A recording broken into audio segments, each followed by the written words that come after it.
વિદ્યાર્થી મિત્રો, આજના આપણા આ લેક્ચર નંબર 10 યુનિટ નંબર 13 એમાઇન સંયોજનોમાં આપણો એક ચાલુ વિભાગ છે જે 13.6 રાસાયણિક પ્રક્રિયાઓ, જેમાં તમને બધાને ખબર હોય તો આપણે લેક્ચર નંબર 9 ની અંદર આપણે આલ્કાઇલેશન પ્રક્રિયા, એસાઇલેશન પ્રક્રિયા આપણે જોઈ હતી અને ત્રીજી એક કાર્બાઇલ એમાઇન કસોટી, એટલે 2, 3 અને 4 નંબરના ભાગ જોયા હતા. કારણ કે એની પહેલાના લેક્ચરની અંદર આપણે બેઝિક વર્તણૂકનો અભ્યાસ કરી ચૂકેલા હતા અને હવે આપણે આજે નાઇટ્રસ એસિડ સાથેની પ્રક્રિયાની આપણે વાત આમાં વિભાગમાં કરીએ છીએ. બુકમાં આપેલું છે એ પ્રમાણે પણ આપણે જોશું અને પ્લસ એનટીએ ની અંદર જે 1-2 પ્રશ્નો આપણે પૂછાયેલા હતા તો એના સંદર્ભમાં પણ આપણે હવે વિચારશું. નાઇટ્રસ એસિડ સાથેની પ્રક્રિયામાં હું તમને જસ્ટ મારા તરફથી પહેલા તમને એવું જણાવવા માંગુ, આપણી બુકમાં ફક્ત પ્રાથમિક એમાઇન જ બતાવ્યા છે, પણ મારી ગણતરી દ્વિતીયક અને તૃતીયક એમાઇનને પણ જણાવવાની છે. એટલે મારો કહેવાનો મતલબ એમ છે કે પહેલા તો નંબર 1 કે આપણે આ જે HNO2 છે ને, નાઇટ્રસ એસિડ, એ કેવો છે તો કે એ અસ્થાયી હોય છે, એ લાંબુ ટકી શકતો નથી, રાઈટ. એટલે HNO2 અસ્થાયી હોવાથી તમારે શું કરવું પડે તો કે NaNO2 ની HCl સાથે બરાબર છે પ્રક્રિયા કરી તેને અમારી લેંગ્વેજમાં અમે એને ઇન સિચ્યુએશન કહીએ છીએ. ઇન સિચ્યુએશન એટલે તમારે જેની પ્રક્રિયા કરવી છે ને એમાં તમારે પહેલા એને તાજો બનાવી જ લેવાનો, એટલે ભેગા NaNO2 ને HCl એ પહેલા HNO2 બનાવીને HNO2 જ પ્રક્રિયા આગળ વધારી દઈએ, રાઈટ. તો ફરીથી બોલું છું કે NaNO2 ની આ તમારે મંદ HCl સાથે પ્રક્રિયા કરી તેને ઇન સિચ્યુએશન એટલે પ્રક્રિયા દરમિયાન જ, બરાબર છે, તેને પ્રક્રિયા દરમિયાન જ ઉત્પન્ન કરી અને એની પ્રક્રિયા કરવામાં આવે છે. એટલે તમારે HNO2 માં, અને બીજું કે પ્રાઇમરી, સેકન્ડરી અને ટર્શરી, હવે હું તમને અહીંયા જસ્ટ મારે તમને એ જ સમજાવવું છે કે પ્રાથમિક, દ્વિતીયક અને તૃતીયક એમાઇન જે છે એ HNO2 સાથે એટલે કે નાઇટ્રસ એસિડ સાથે જુદી જુદી પ્રક્રિયાઓ આપે છે, એટલે કે જુદી જુદી નિપજો આપે છે, બરાબર. ચાલો, હવે એમાં આપણે સૌથી પહેલા હું મારો એ વિભાગ શરૂ કરું છું અને એ છે પ્રાઇમરી એમાઇન, જે અત્યારે તમારા જે માત્ર ને માત્ર એનસીઈઆરટી ની ટેક્સ્ટ બુક કરવા વાળા જે છે એમાં આ જ બુકમાં આપેલું છે. હવે પ્રાઇમરી એમાઇનમાં આપણે એમાં પાછો એક ભાગ પાડું છું અને એ છે શું કહું, પ્રાઇમરી એમાઇનમાં આપણે એલિફેટિક એમાઇન અને એરોમેટિક એમાઇન આપણે પેલા બંને લઈ લઈએ. તો હું પેલા તમને એલિફેટિક એમાઇનની વાત કરું છું, એટલે એમાં હું તમને શું સમજાવવા માંગુ છું, એલિફેટિક, બરાબર છે, એમાઇન, અને પછી હું તમને એરોમેટિક એમાઇનની વાત કરું છું. હવે એલિફેટિક એમાઇનમાં શું છે, મારી પાસે અહીંયા શું છે તો કે RNH2 છે, જેની મારે પ્રક્રિયા કોની સાથે કરવાની છે, HONO, જે આપણે ખબર છે કે, અને બીજું કે આ જે છે ને 0 થી 5 ડિગ્રી એ સ્થાયી હોય છે, એટલે 273 થી 278 કેલ્વિન તાપમાને જ આ પ્રક્રિયા કરતા બહુ ધ્યાનથી તમે જોશો ને તો તમને ખ્યાલ આવી જશે. તમે આમને રિવર્સ કરી નાખો આખું આમ, તો આ O અને H2O નીકળી જશે, એ ભેગું પછી N2 નીકળી જશે અને OH નું વિસ્થાપન થઈ જશે, એટલે તમને શું મળશે, અહીંયા આલ્કોહોલ બનશે વત્તા N2 ના જેને કહેવાય ને ઉભરા હવા મળશે અને પાણી શું થઈ જશે, છૂટું પડી જશે. મારે તમને આ એક્ઝામ્પલ આપવું છે, કોનાથી આપવું છે, કયા ઉદાહરણથી આપવું છે, CH3CH2 NH2 ના ઉદાહરણથી આપવું છે, જેને આપણે શું કહેવાય છે, ઇથાઇલ એમાઇન કહેવામાં આવે છે.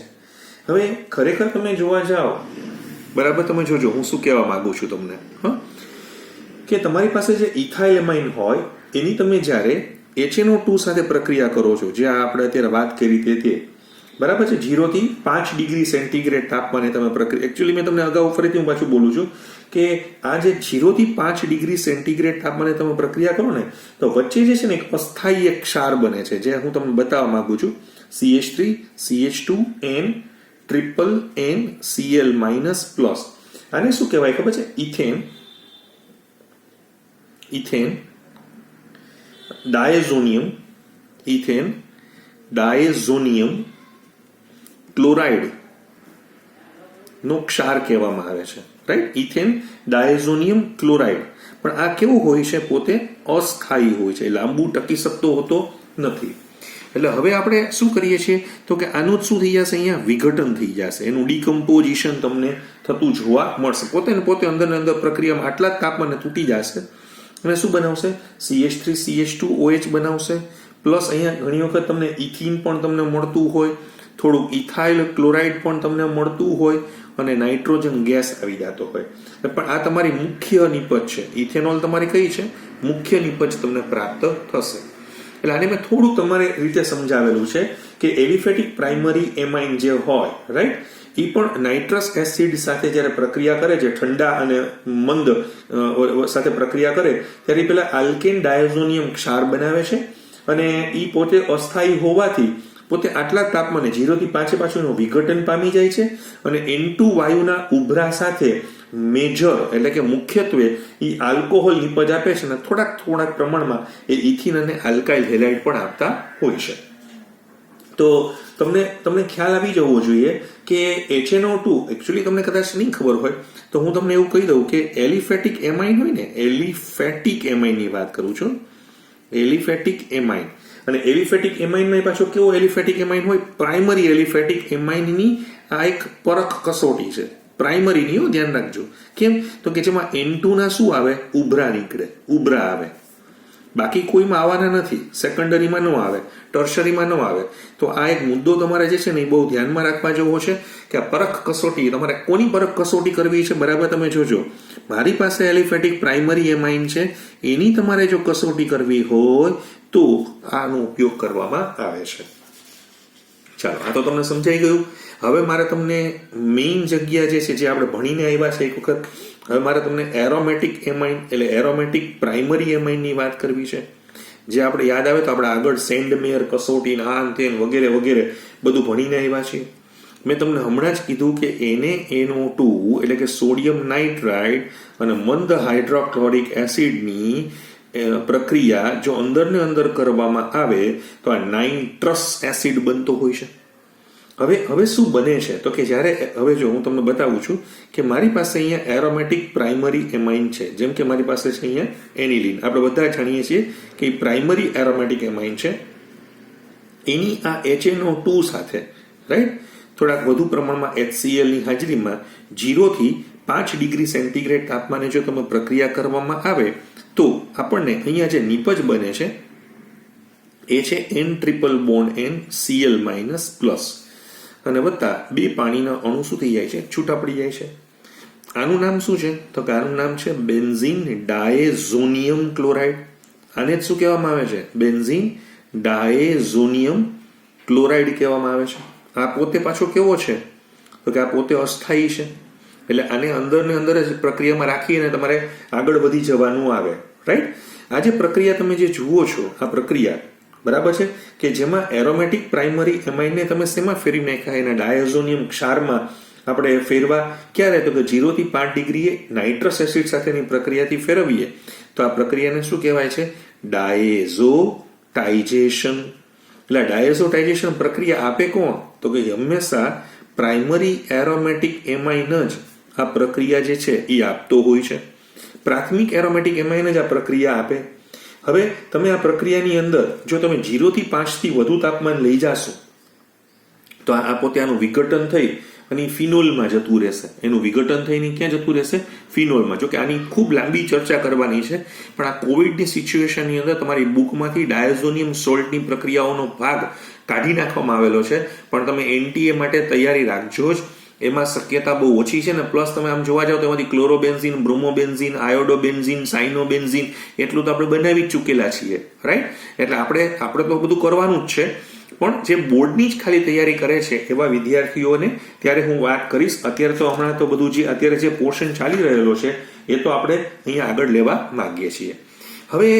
હવે હું તમારી આગળ થોડીક જે વાત કરું છું આ બી એ તમારા જે વિદ્યાર્થીઓને હવે આ તમારા સિલેબસમાં નથી, કોઈ પણ સિલેબસમાં નથી, પણ NTA ના પેપરોની અંદર તમે જે બધા પ્રેક્ટિસ પેપરો જોશો તો એમાં પણ આવા ક્વેશ્ચનો મને પણ જોવા મળેલા છે. એટલે આપણે અત્યારે હવે આ પ્રક્રિયા સેકન્ડરી એમાઇન સાથે થશે તો કે હા, એલિફેટિક અને એરોમેટિક બંને એમાઇન આ નાઇટ્રસ એસિડ સાથે પ્રક્રિયા કરે છે. જેમ કે હું તમને બતાવું છું, મારી પાસે છે CH3CH2 ટ્વાઇસ NH. આપણે ઓળખીએ છીએ આને શું કહેવાય? ડાઈ ઇથાઇલ એમાઇન. આની પ્રક્રિયા જો તમે HNO2 સાથે તમે કરશો, ક્લિયર, નાઇટ્રસ એસિડ સાથે કરશો, તો તમને અહીંયા કંઈક આવું મળે છે. CH3CH2 તો ખરા, ટ્વાઇસ છે, અહીંયા N છે, અહીંયા N ડબલ બોન્ડ O અને પ્લસ આ H2O નીકળી ગયો છે. આનું નામ છે ને શું છે ખબર છે? N નાઇટ્રોસો. નાઇટ્રોસો ગ્રુપ છે. અને નાઇટ્રોસો ડાઇથાઇલ એમાઇન, ડાઇથાઇલ એમાઇન.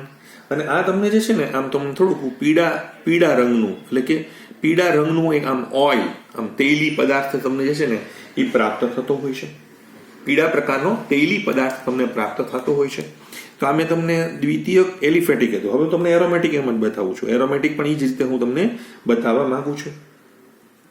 જેમ કે મારી પાસે છે અહીંયા આ રીતે, આપણે બધા જ ઓળખીએ છીએ, આનું નામ છે N methyl aniline. N methyl aniline. આની પ્રક્રિયા જો હું નાઇટ્રસ એસિડ સાથે કરાવીશ તો હમણાં તમને જેમ દેખાણું હતું એવું જ થશે ને. એમાં કંઈ નવીનતા કાંઈ છે નહીં. અહીંયા CH3 હતું, અહીંયા N છે, આ ડબલ બોન્ડ O છે, પાણી નીકળી જશે. આનું નામે આપણે જાણીએ છીએ કે N નાઇટ્રોસો તો હતો જ, પણ હવે અહીંયા શું છે? N મિથાઇલ એનિલિન છે. N મિથાઇલ એનિલિન છે. અને આ પણ પીળા રંગનું એક આખું એક લિક્વિડ, જે ઓઇલી લિક્વિડ જે છે એ આપે છે. તો તમને ખબર પડી કે પ્રાઇમરી, સેકન્ડરી, ટર્શરીને જુદા પાડવા માટેની પણ આ એક કસોટી છે કે તમને ખબર કેમ પડે કે આ પીળા કલરના તમને મળે તો આ પ્રકારે તમને થઈ શકે છે. એવું જ હું તમને C સેક્શન આપું છું. તૃતીયક એમાઇન. આ પણ તમારા અભ્યાસક્રમમાં નથી, પણ હું તમારા બોર્ડના લેવલને ધ્યાનમાં રાખું છું અને સાથે સાથે મારું ધ્યાન NTA ઉપર પણ છે. રાઈટ? એટલે આપણે જે તૈયારી કરતા હોય ઘણી બુકમાં, તો એ લોકોને થોડો ખ્યાલ આવી શકે. આમાં છે ને હજી પાછું એવું આવે છે, પણ મારે બહુ લાંબી ચર્ચા નથી કરવી તમારી સાથે. આજે N નાઇટ્રોસો N મિથાઇલ એનિલિન 0 થી પાછળ બન્યું ને, પછી અમે થોડુંક એને હળવું, આમ જેને કહેવાય ને કે હળવું આમ ગરમી આપીએ, એટલે તમને આમાં એમાં ફિનોલ નાખી દઈએ. આમાં સબસ્કાની અંદર પછી ફિનોલ નાખી અને થોડીક અમે એને હીટ આપીએ H2SO4 ની હાજરીમાં, તો એક લીલા કલરનું સોલ્યુશન બને. અને એક્વિયસ NaOH, જલીય NaOH નાખીને અમે એને જ્યારે બેઝિક કરી નાખીએ તો એ છે ને એકદમ બ્લુ કલરની અંદર, અને પછી લાલ કલરમાં એનું રૂપાંતર થતું જાય. એકચ્યુઅલી આખી એક ટેસ્ટ છે જેને લિબરમેન નાઇટ્રોસો રિએક્શન કહેવામાં આવે છે, જ્યાં સેકન્ડરી એમાઇન માટેની એક ટેસ્ટિંગ છે. પણ આ તો ખાલી હું બોલવા માટે, મારે તો આ ટોપિક ચાલતો હોય તો વિદ્યાર્થીઓને ધ્યાનમાં રહે એટલા માટે હું વાત કરું છું. હવે તૃતીયક એમાઇનની આપણી વાત ચાલુ હતી. તૃતીયક એમાઇનમાં શું બને છે કે મારી પાસે એલિફેટિક ટર્શરી એમાઇન હોય કે એરોમેટિક ટર્શરી એમાઇન હોય, એ નાઇટ્રસ એસિડ સાથે પ્રક્રિયા કરે. જેમ કે અત્યારે મેં તમને કીધું કે મારી પાસે અહીંયા CH3CH2 છે, આ થ્રાઇસ છે, N છે. હવે અહીંયા શું છે? આ નાઇટ્રસ એસિડ છે. તો શું પ્રક્રિયા થશે? તો કે તમારી પાસે અહીંયા CH3CH2 તો ખરા જ, બરાબર છે, અહીંયા થ્રાઇસ પણ છે, અહીંયા NH છે, આ પ્લસ છે. ચાલ, આ તો હતું જ. અને હવે અહીંયા શું આવી ગયું છે? NO2 minus. આનું નામ શું છે તમે જુઓ તો કે આનું નામ છે ટ્રાય ઇથાઇલ. 3 ઇથાઇલ છે, ટ્રાય ઇથાઇલ. પછી બાકી તો એમોનિયમ નાઇટ્રાઇટ છે, એ તો બધાને આવડી જ જાય કારણ કે N પ્લસ હોય તો એને એમોનિયમ કહેવાય. અને આ નાઇટ્રાઇટ છે, આ છે ને સોલ્યુબલ, એટલે કે દ્રાવ્ય હોય છે. હમણાં હું તમારી આગળ થોડીક વાત પણ તમને સમજાવવા માંગુ છું. ફરી એકવાર, આપણે ટ્રાય ઇથાઇલ એમાઇન હતો, એની નાઇટ્રસ એસિડ સાથે પ્રક્રિયા કરતા આવો આપણને કમ્પાઉન્ડ પ્રાપ્ત થાય છે. એવું જ હું તમને અહીંયા પણ સમજાવી શકું ને. જુઓ કે મારી પાસે શું છે અહીંયા, તો કે N છે, CH3 છે, CH3 છે. આપણે બધા જાણીએ છીએ કે એને એનિન ડાયમિથાઇલ એનિલિન કહેવામાં આવે છે. એની HNO2 સાથે જો તમે પ્રક્રિયા કરશો તો તમને આવું પ્રાપ્ત થશે. જુઓ અહીંયા ચેક કરીએ છીએ આપણે, અહીંયા બરાબર તમે જોજો. અહીંયા તમારી પાસે 2 મિથાઇલ છે, તો કે હા 2 મિથાઇલ છે. હવે અહીંયા શું છે તો કે N double bond O plus શું છૂટું પડી ગયું છે? વોટર, પાણી છૂટું પડી ગયેલું છે. તો આને શું કહેવાશે ખબર છે? આને કહેવાશે પેરા નાઇટ્રોસો. હવે છે અહીંયા NN ડાયમિથાઇલ, એટલે para nitroso NN dimethyl aniline, para nitroso એને ડાયમિથાઇલ એનિલિન, અને એ કેવા કલરનું હોય તો કે લીલા ગ્રીન કલરનું તમને અહીંયા મળે. પછી એકવાર ફરીથી તમે જુઓ, અમારી પાસે એલિફેટિક પ્રાઇમરી એમાઇન છે, એની નાઇટ્રસ એસિડ સાથે પ્રક્રિયા કરતા જલદ્રાવ્ય, આ બધા કેવા છે, આ પણ જલદ્રાવ્ય છે, એટલે જલદ્રાવ્ય નાઇટ્રાઇટ ક્ષારો તમને પ્રાપ્ત થાય. જેમ કે એરોમેટિક તૃતીયક એમાઇન જે આપણે જોયો હતો, જેનું નામ આપણે અહીંયા ચેક કર્યું છે કે NN ડાયમિથાઇલ એનિલિન હતો, તો એ જે NN ડાયમિથાઇલ એનિલિન જે છે એ છે ને એક પ્રકારનું, આમ તમે જોવા જાવ ને તો અહીંયા આ જે પ્રક્રિયા તમે જે જુઓ છો ને, આ પ્રક્રિયા એ ઇલેક્ટ્રોન અનુરાગી થઈ ગઈ છે. ઇલેક્ટ્રોન અનુરાગી વિસ્થાપન પ્રક્રિયા થઈ છે. તો ઇલેક્ટ્રોન અનુરાગી વિસ્થાપન પ્રક્રિયાથી એક નાઇટ્રોસિયોનિયમ આયન એની પેરા પોઝિશન ઉપર જે છે એ આવેલો છે અને એકદમ એ લીલા કલરનો એક કમ્પાઉન્ડ બનાવે છે. તો આનો મતલબ એવો થઈ ગયો ને કે તમારે પ્રાઇમરી, સેકન્ડરી અને ટર્શરી એમાઇનની કસોટી કરવી હોય કે કોણ પ્રાઇમરી છે, કોણ સેકન્ડરી છે, કોણ ટર્શરી છે, તો તમે આ HNO2 સાથેનો કોન્સેપ્ટ લઈ શકો છો. પીળો કલર આવે છે તો આ છે, આમાં N2 ના ઉભરા આવે છે તો પાછું પ્રાઇમરી એલિફેટિક એમાઇન છે, ઓલામાં BDC બેન્ઝીન ડાયઝોનિયમ ક્લોરાઇડ બને છે, આમાં દ્રાવ્ય ક્ષાર બને છે, આમાં ગ્રીન કલરના આવે છે. તો તમે એલિફેટિક અને એરોમેટિકને પણ તમે શું કરી શકો છો, બહુ સહજતાથી તમે જુદા પાડી શકો છો. બરાબર, એટલે મેં થોડોક આ પોઈન્ટ અહીંયા લીધેલો છે. હવે આના પછી તમારી જે ટેક્સ્ટબુક છે એમાં 6 નંબરનો પોઈન્ટ છે એરાઇલ સલ્ફોનાઇલ ક્લોરાઇડ સાથે.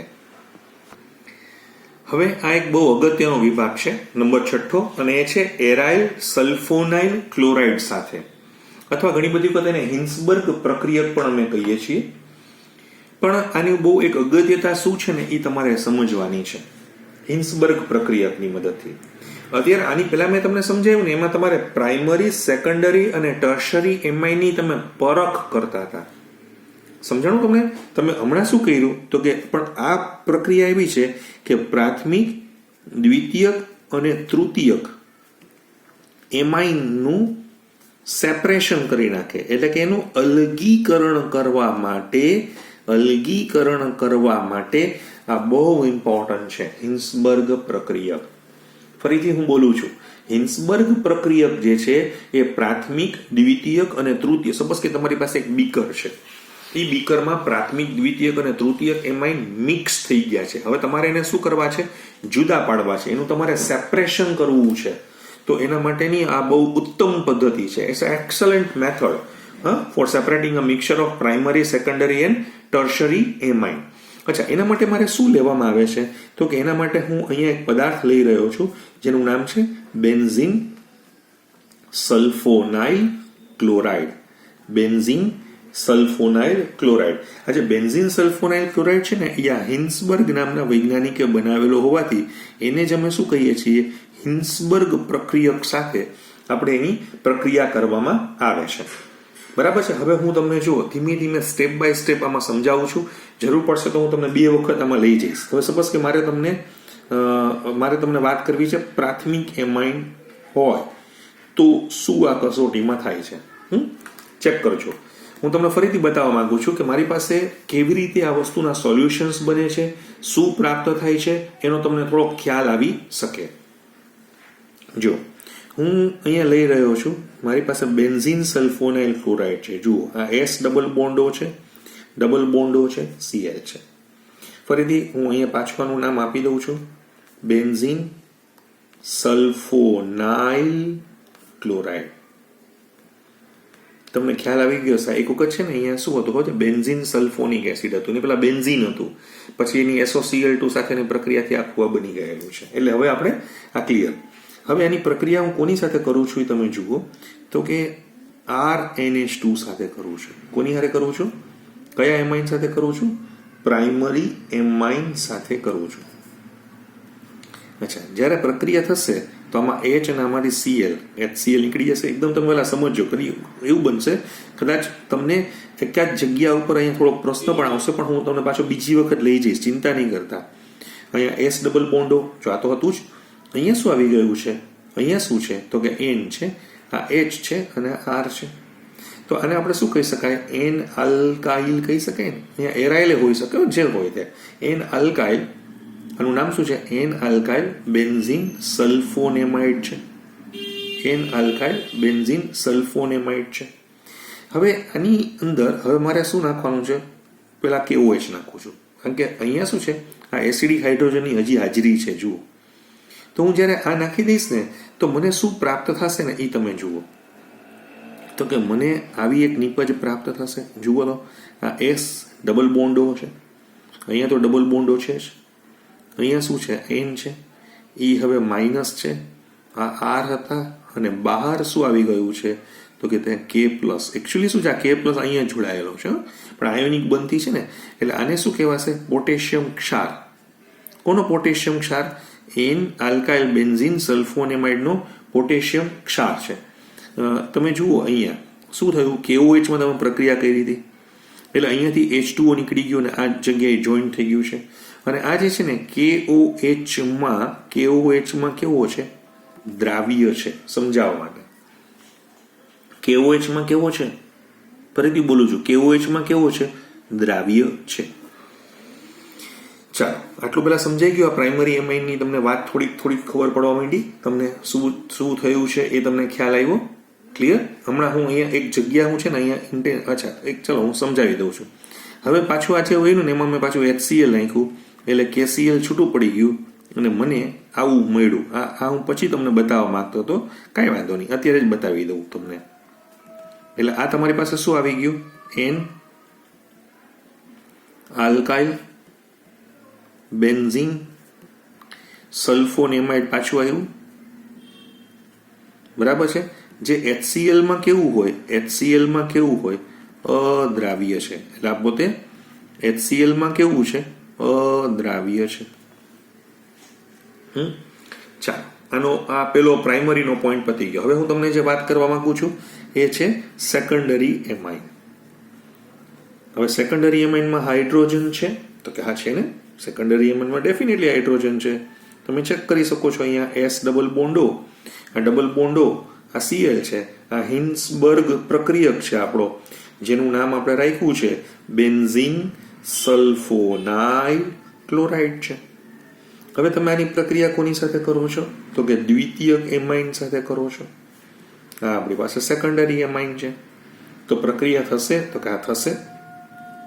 HCl છૂટો પડશે? તો કે પડશે.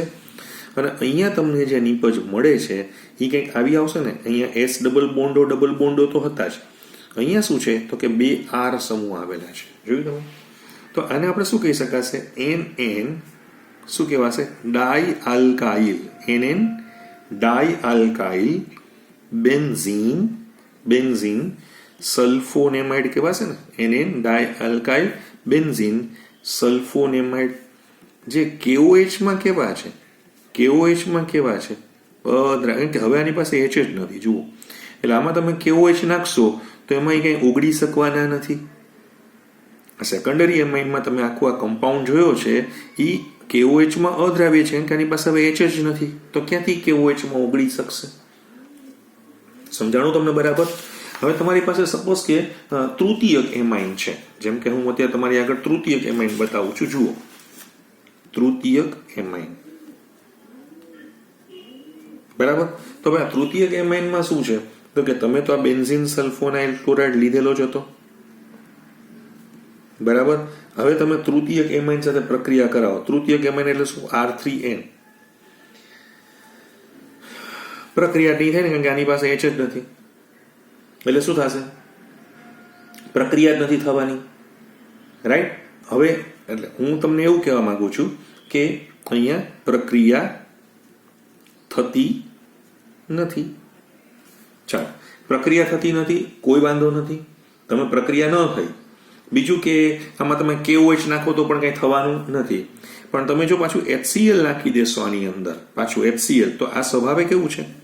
બેઝિક છે. એની પાસે લોન પેર છે, તો એ તમને એનો ક્ષાર આપશે જે HCl માં સોલ્યુબલ છે. ટૂંકમાં HCl હારે પ્રક્રિયા કરી ને એટલે એ HCl માં કેવો છે? સોલ્યુબલ છે. એટલે આ ટ્રાય આલ્કાઇલ, અને આપણે શું કહેવાશે? Try alkyl ammonium chloride. બરાબર? આ ટ્રાય આલ્કાઇલ એમોનિયમ ક્લોરાઇડ છે એ HCl માં કેવો છે? તો કે દ્રાવ્ય છે. હવે આખું પ્રક્રિયા આ તો મારે તમને ખાલી આટલું રજૂ કરવું હતું. હવે તમે પરફેક્ટલી સમજો શું બની રહ્યું છે. તમે જ્યારે હું તમને જસ્ટ એક એવું સમજાવવા માંગુ છું કે મારે તમને એવું સમજાવવું છે. ચાલો જો હું તમને હવે એક પાત્રથી જ આખું સમજાવવા માંગુ છું કે મારી પાસે આની અંદર પ્રાઇમરી, સેકન્ડરી અને ટર્શરી એમાઇનનું મિક્સચર પડ્યું છે. હવે આ પ્રાઇમરી, સેકન્ડરી અને ટર્શરી એમાઇનના મિક્સચરમાં આપણે શું નાખ્યું? પહેલા આની અંદર શું નાખીએ છીએ તો કે હિન્સબર્ગ પ્રક્રિયક નાખ્યો. હવે આ હિન્સબર્ગ પ્રક્રિયક એટલે કે S ડબલ બોન્ડો Cl આ તમે નાખી દીધો. હવે એ જે પ્રક્રિયક હતો એને આની સાથે તો પ્રક્રિયા કરી જ નથી, પણ આ બે સાથે પ્રક્રિયા કરી છે. એ જ્યારે આની સાથે પ્રક્રિયા કરે છે એટલે કે તમારો જે પ્રાથમિક છે અને આ હિન્સબર્ગ રિએજન્ટ છે એ પ્રક્રિયા કરે છે તો એને શું બનાવ્યું હતું તો કે દ્વિતીયક સલ્ફોનેમાઇડ બનાવ્યું હતું. દ્વિતીયક સલ્ફોનેમાઇડ. અને જે તમારો સેકન્ડરી હતો એને હિન્સબર્ગ પ્રક્રિયક સાથે પ્રક્રિયા કરી અને તૃતીયક સલ્ફોનેમાઇડ બનાવેલો હતો. આ જે દ્વિતીયક અને તૃતીયક આ બંને સલ્ફોનેમાઇડ હતા એ HCl માં કેવા હતા તો કે અદ્રાવ્ય હતા, એમાં ઓગળતા નતા. HCl માં કેવા છે? અદ્રાવ્ય છે. અચ્છા, તમે હવે તમારો જે પેલા તમે શું કરશો, આ જેવું તમે તૃતીયક એમાઇન નાખ્યું તો આની સાથે પ્રક્રિયા ન કરી, પણ આની સાથે ને આની સાથે પ્રક્રિયા કરી. હવે તમે HCl નાખ્યું હશે તો આ બધું અદ્રાવ્ય સ્વરૂપમાં પડ્યું છે, અવક્ષેપ સ્વરૂપમાં બહાર આવી જશે અને તૃતીયક એમાઇન અંદર હાઇડ્રોક્લોરિક એસિડ સાથે જોડાઈ ગયેલો છે. હવે તમે ગાડી લેશો તો હવે તમને શું મળશે? તમારું આ જે દ્રાવણ હતું ને આની અંદર તો કે હવે એમાં તૃતીયક એમાઇન HCl સાથેનો ક્ષાર જ પડ્યો છે ને, પણ જે તમે અવક્ષેપ લઈ લીધા બહાર એને હવે તમે એક નવા બીકરમાં લઈ લ્યો. એમાં શું છે તો હમણાં તમને એમાં પ્રાઇમરી એમાઇન અને સેકન્ડરી એમાઇન, એટલે પ્રાઇમરી એમાઇનનો શું આપણે વાત હતી? દ્વિતીયક સલ્ફોનેમાઇડ પડ્યો છે, રાઈટ. અને આનો શું પડ્યો છે? તૃતીયક સલ્ફોનેમાઇડ પડેલો છે. હવે તમે આમાં શું નાખો? KOH નાખો. તો આ KOH સાથે પ્રક્રિયા કરશે, આ પાછું KOH સાથે પ્રક્રિયા નહીં કરે. આ KOH માં પ્રક્રિયા કરીને દ્રાવ્ય થઈ જશે. પાછા ગાડી લ્યો, સમજાણું? હવે તમે પાછા ગાડી લેશો તો અહીંયા અંદર શું પડ્યા હશે? અહીંયા દ્વિતીયક એમાઇનના તૃતીયક સલ્ફોનેમાઇડ પડ્યા હશે. અને હવે જે તમે ગાડી લીધું એમાં શું સમજાણું તમને? સોરી, પ્રાથમિક એમાઇનના સપોઝ કે ગાર્ડનમાં પડ્યું છે KOH અને અહીંયા શું બન્યું છે? દ્વિતીયક. છૂટું પડી ગયું તમારું. તો આમ જુદું પાડવા માટે તમારે આખી આ કસોટી સમજવાની છે.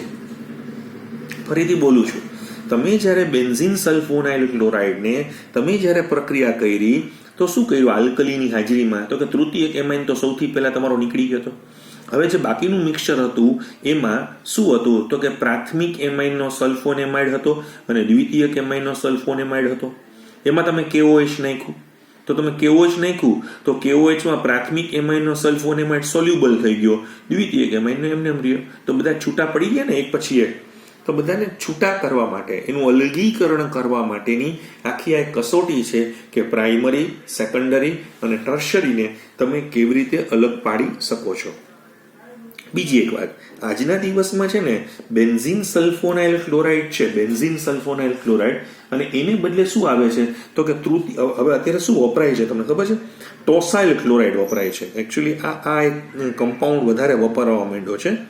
એટલે આ તો બરાબર છે S ડબલ બોન્ડો બેન્ઝીન, પણ અહીંયા ટોલ્યુઇન મિથાઇલ ગ્રુપ રાખી દીધેલું છે.